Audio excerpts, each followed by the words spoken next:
In business, the Federal Inland Revenue Service generated 4.9 trillion naira in tax revenue for the year 2020. This was 98% of the 5.07 trillion naira target set for it last year against the backdrop of economic impact of COVID-19. The agency hopes to surpass this feat in 2021, though it's yet to set a revenue target for this year. Lara Folayan reports.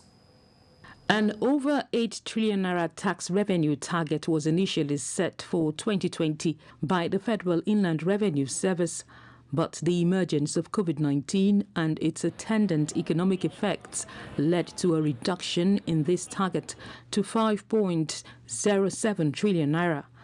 98% of this projection was met by the end of last year. The FIRS collected 4,952,243,711,728 naira, 37 kobo in total tax revenue.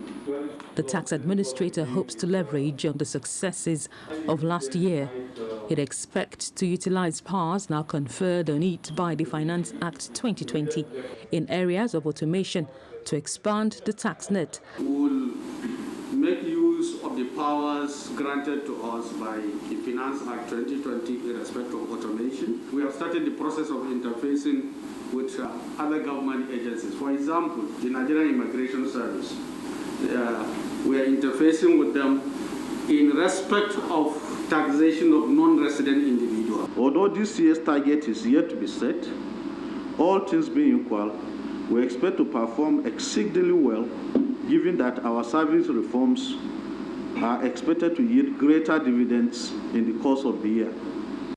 Stamp duty collection generated some controversies between the FIRS and the Nigerian Postal Service last year, but the issue now appears to have been put to rest through the Finance Act 2020.